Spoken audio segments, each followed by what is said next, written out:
Yes people, what is good? I am BA back once again with another reaction in the Last of Us series. This is episode 4 of season 1 and it is called Please Hold My Hand. Last episode we followed a completely new story with completely new characters. I think it was Frank and Bill or something like that. We basically saw their entire story from the moment they met one another.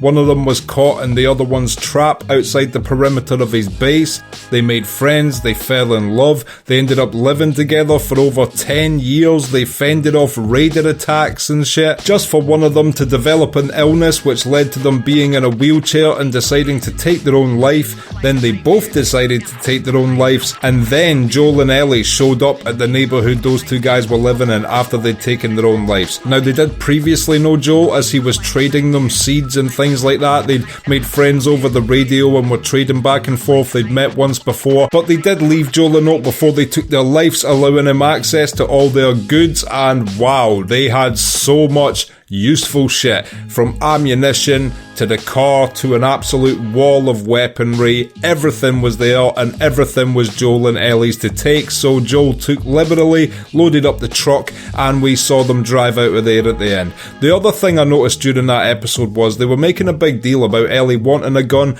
Joel saying no, then later on Ellie searching drawers of her own accord and coming across a pistol which she stashed in her bag. Now I'm going to repeat my prediction in case you missed it at the end of the last episode. That can only go one of two ways. Joel is in a moment of peril where he is about to die, and then bang, the zombie is killed. We turn to reveal that Ellie has had the pistol. Joel is obviously shocked but thankful because she saved his life, perhaps being talked into allowing her to have it, or perhaps snatching it out of her hand and saying, never do that again. The other option of how it can be written is Ellie is in trouble and uses the pistol when she shouldn't because the noise will attract more, attracting a huge horde, putting them in danger. Joel and Ellie have to escape, and when they finally do escape, he'll say, why the hell were you doing that? This is why you shouldn't have a gun in the first place, etc. Thinking like a writer, that's the only two ways they can write that little mini story arc about her now having a gun, but perhaps I am wrong and will be surprised. Remains to be seen, but either way, I'm looking forward to this week's episode. This is episode 4,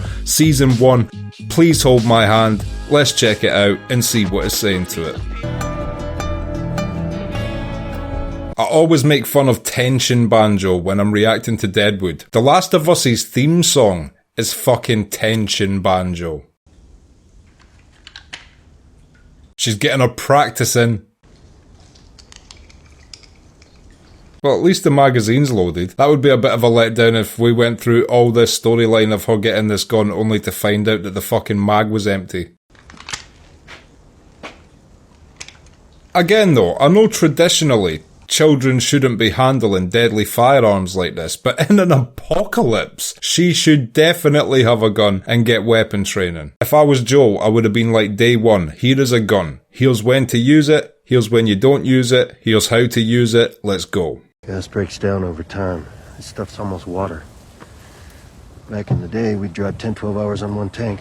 You could go anywhere. So the petrol that they siphon can only last an hour due to it deteriorating over time. I had no idea that process would occur so quickly over like a 20-year period. It doesn't matter how much you push the envelope. It'll still be stationary. That is exactly what you would want in an apocalypse. A little joke book to raise the spirits. Just know, you can't escape Will Livingston. He'll be back. There's nothing you can do to stop him. As if Joel didn't even smile once there. His past has truly diluted his human emotions. I got something. Here, this make you all nostalgic? She is an expert tape finder. If there is any tapes in your car, she will get them. Light on the reading, but it has some interesting pictures. Oh, no. Put that back. That's not for kids. How do you even walk around with that thing? Please get rid of it. Of course Bill or Frank had that in their pickup. Can't leave home without the porn. I absolutely love an aerial drone shot. They look so dope. It's amazing to think the budget difference in what a shot like that would have cost 30 years ago compared to now. You would need to have a helicopter out there, All sorts of shit would have to be arranged to get that camera shot back in the day. Now, 2 minutes, drone, no problem. What am I even eating? That is 20-year-old Chef Boyardee ravioli. That guy was good. Aged like a fine wine, no doubt. Figure I'd sleep tonight and drive tomorrow all day, all night.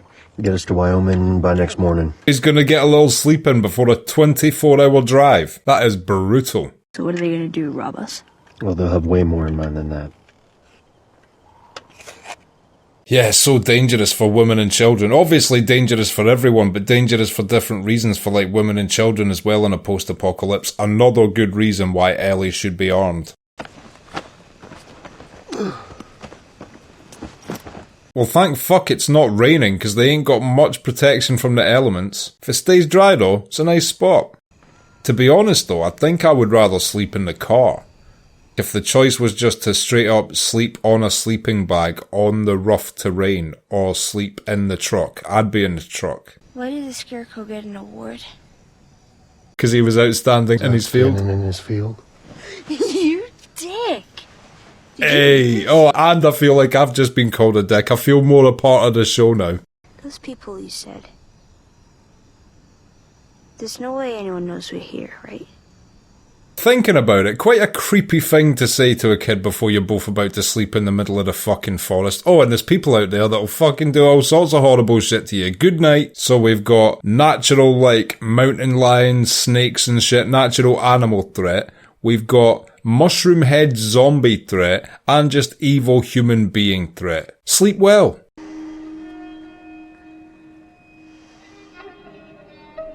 So much for getting sleep for that night. Joel is going to be absolutely exhausted on this drive. Oh, what the fuck is that?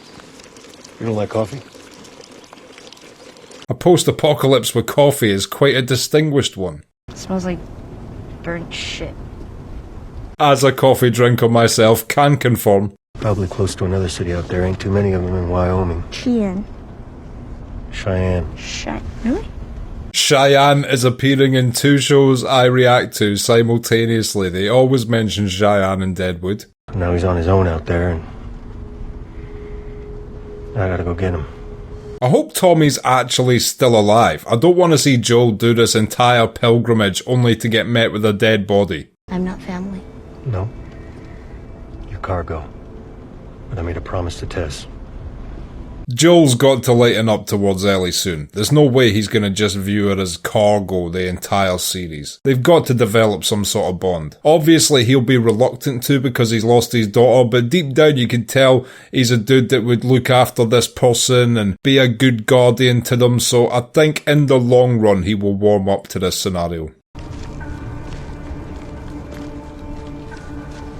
No way you're getting that 18-wheeler out of the way, and it is blocking the entire pass. It's like the Spartan 300. How far back do we have to go to get around this?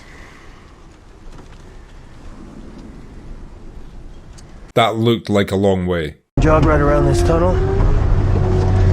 Take the next ramp. And we're back on the road minute tops. I get the feeling this plan isn't going to go the way Joel thinks it will.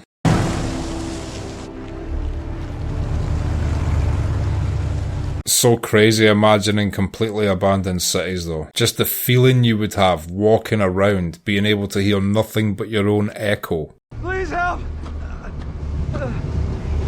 Put your seatbelt on. Is this a different QZ? They're not back where they started. This must be a different one. No! These guys are too prepared.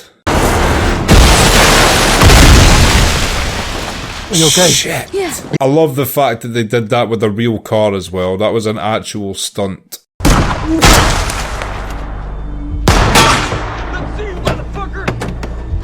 If that is a quarantine zone, how the fuck come these raider gangs are able to operate right outside its front gates?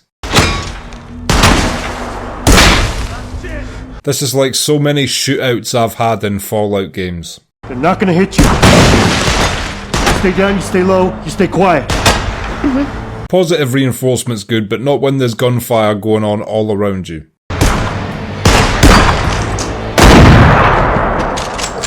One down. I think that's the first one he's actually hit. He's got a few more to kill yet.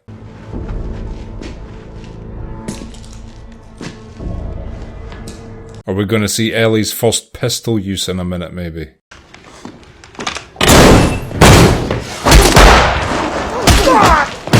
No, the lever action's jammed already. Shit. How are you gonna fucking pay? Are you fucking dead? You fucking killed yourself, motherfucker! To be fair, you guys snuck attack him. She's considering the gun.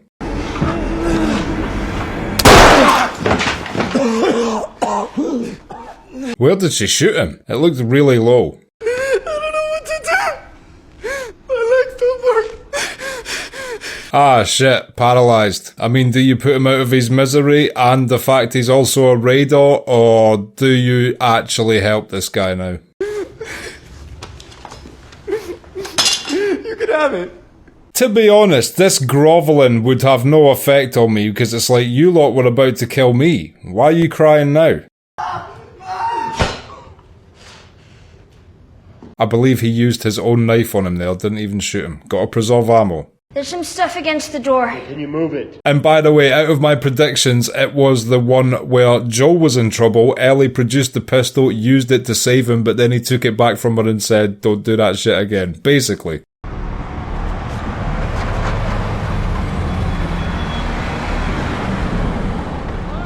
Is that quarantine zone militia, or more of the radar gang? Still unsure as to the significance of them being outside this quarantine zone. You would think there would be lots of patrolling quarantine zone militia around an area like that. Haven't seen them.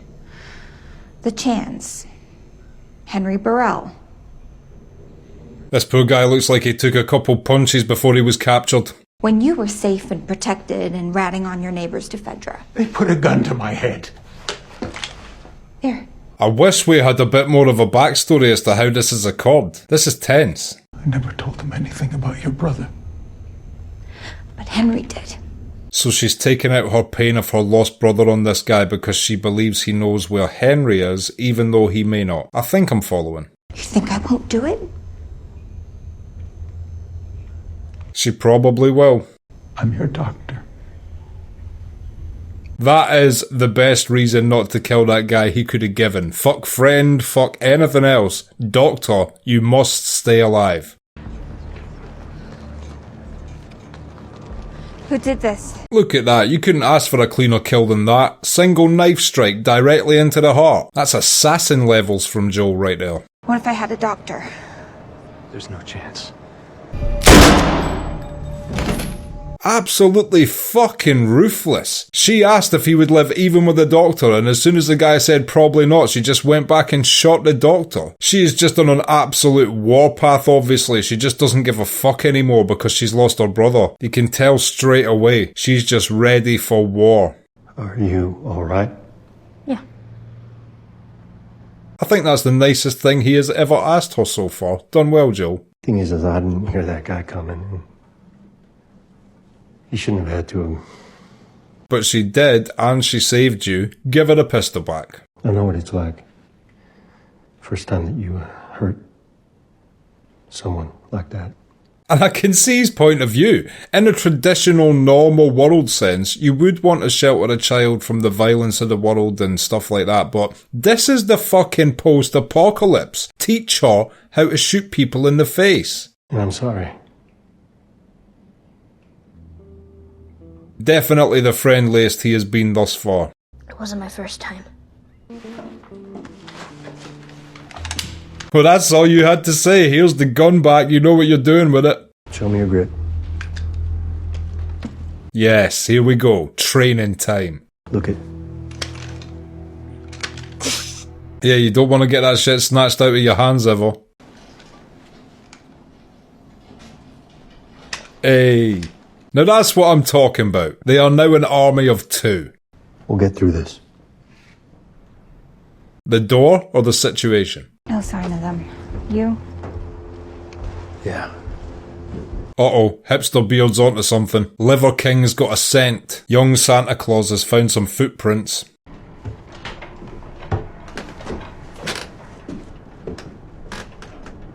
I say this every episode, but the production values in every single shot of this episode are just top level. 100% buy that these guys are in a post-apocalyptic world right now. It's a pretty decent Superman as well, better than I could do. Henry won't let Sam starve. Double the guards around our provisions. He's fucking close. Oh, so this is the hideout that this Henry guy's in with a kid called Sam. I don't know who Henry is, but these guys want him absolutely dead. I feel bad for this Henry guy and I haven't even met him yet. I don't know what her brother did to deserve death, but it might have been justified.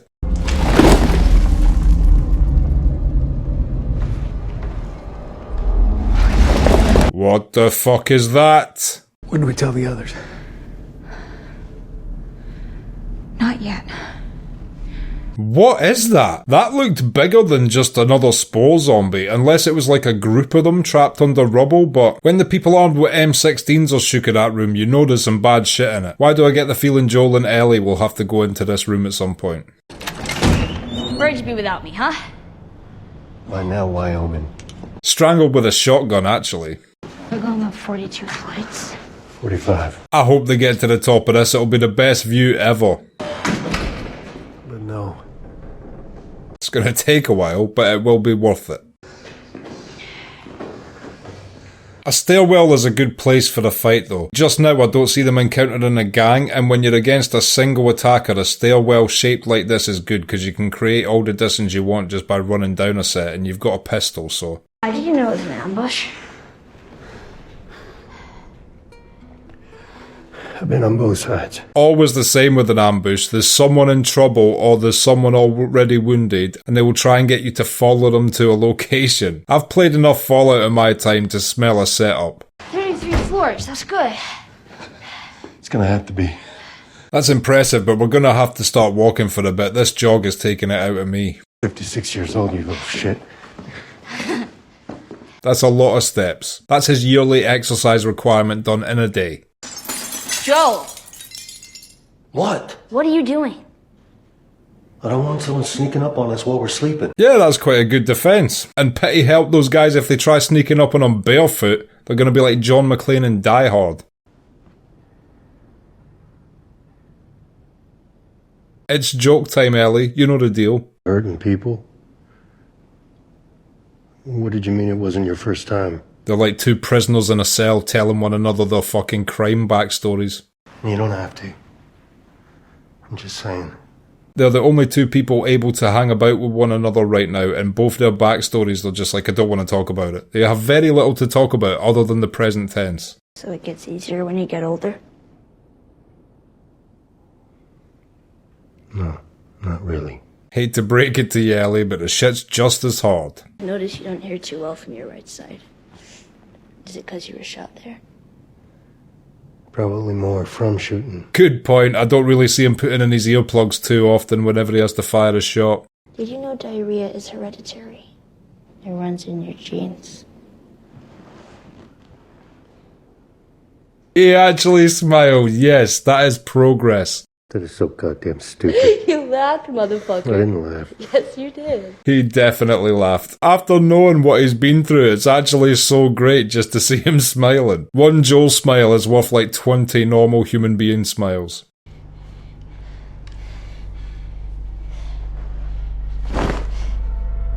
Oh shit. So much for the glass, mate. I've got a feeling that's Henry and Sam, is it, by the way? I think that's who they were. Okay, and that was episode 4 of season 1 of The Last of Us. Please hold my hand, and I will be back in just a minute with my thoughts on that. So, Please Hold My Hand, what did I think of that? Another great episode which was actually quite similar to episode 2 to me, in that it wasn't that furthering of the plot, but it was just a great episode watching actually what happened to them. They didn't get too far, we didn't see too much progression of giant story arcs or anything, but it was just a great entertaining episode, introduced some new characters and gave them some difficult situations to navigate. It started innocently enough with them spending the night camping out in the wilderness, we got introduced to the fact that Ellie now has a joke book as well, telling these cheesy puns. And of course, at first, Joel doesn't even crack a smile, still being solemn and, quite distant. Then they get into the city, and the one bit that's confusing me, I will rewatch this episode during the week by the way, but just now is confusing me, as they pass the quarantine zone entrance, generally the last remnants of a government, quite official people, but instantly, right outside the gate seemingly, they were attacked by what I assume was a raider gang. It might be the military controlling this quarantine zone or something, I have no idea. Joel gets a few good shots with a lever action rifle, but then one guy starts strangling him with his gun, and Ellie has to save the day. At first, Joel snatches the gun, but when she later tells him that she has hurt or killed someone in the past, he gives her it back. He was only trying to shield her innocence, but when he found out her innocence had already been lost toward violence, he was like, fuck it, there's the gun. And as I said during the episode, I'm for that. When you're in such a perilous situation and there's only two of you, you better be both armed at least. Otherwise, you're just one person with a spare wheel and they can do nothing to help you. And it's fine as long as you've got a controller ship, but at one time where something doesn't go your way, and you're dead. Just like in that situation, if Ellie was unarmed, Joel would have just got killed. So 100% makes sense, she deserves a gun as well, and it was good to see that he finally wilted and returned her rightfully found pistol. And then we were introduced to that woman holding the guy captive, trying to find the whereabouts of a character called Henry, who's got a kid with him called Sam. She literally told her entire squadron to search all the abandoned houses and shit like that. One of the guys in the team found what looked like a hideout with child's drawings in it and that, so they know they must be close to these guys. And then at the very end of the episode, Joel and Ellie woke up in the second building they'd went into with two people holding pistols to their heads, but one of them was a kid and he did have like a superhero mask drawn onto his face. So something tells me this will be the Henry and Sam characters that this other militant group are looking for, and maybe when Joel and Ellie tell them that they're not part of that group, maybe they'll team up as a little crew and go against those guys, or maybe help one another escape, one of those two things. Regardless, Henry is in some deep shit off these people. This woman seems to be acting completely off of emotion and not tactics. She is heartbroken that her brother was killed, I believe it is. So she is doing everything in her power to find this Henry guy, so whoever's with him is also in trouble, so they all better watch out. Another thing I just realised about this episode is this was a completely zombie-less episode, and it was still just as good as all the other episodes, showing that like there's way more to this show than just zombie violence and zombie scares and shit like that. It's telling a much bigger story than that, and it's got some unique, interesting characters. You don't mind seeing them go through everyday or more human interaction based scenarios rather than just always having to deal with a zombie threat. Made no difference in its quality or enjoyability for me, just another great variation. Like I said, every episode so far has seemed so varied. Episode 1 was a prologue and told a lot of different origin stories, finally ending with them meeting up. The second one went into a completely set piece based episode where they had to get from one side of the building to the other. Then episode 3 told the story of Bill and Frank and their entire meeting one another up until their deaths. And now episode 4, we've got another set piece based episode, but it is without the zombie threat and just now a human threat. There isn't one episode which is identical to the last. They're continuing to mix it up, never using the same template twice, and that's cool to see. It makes every episode feel fresh. And again, I do not know where it's going to go next week. Legitimately, from one episode to the next, I have no idea where they're going to take it. In a good way. I'm not sitting here hating that, I'm sitting here loving it. It shows creativity and originality. And I'm so locked into this show now, usually when I react to stuff, I wait until the entire series has reached its end. It's either completed, cancelled. To be honest, there's something even off-putting to me about watching a cancelled series because I don't want to see a bunch of storylines that were never tied up just fucking trail off into no ending. So the fact that this is such a short season 1 and I'm going to have to wait like everyone else for season 2, I'm not looking forward to it. You can't do that to me. I usually binge watch shows from start to finish after they've already had their initial run. Not used to this cruel concept of having to wait a couple years in between seasons or anything like that. So hurry it the fuck up, Last of Us. We're not getting any younger out here. And yeah, let us see what next week's episode has in store. If you've liked this video, click like, subscribe to the channel to see more videos like this, ring the bell to be notified as to when they drop. If there's anything you want to talk about, comment down below, and share this around to anyone you think might appreciate it or want to watch these reactions along with us. My Patreon link is down in the description. If you become a patron, you get access to my blog, you get access to these reactions I put on YouTube a month and a half in advance, and you also get access to full-length versions of everything I react to. So consider becoming a patron, it helps me and my channel out so much, and until next time, I have been BA, peace.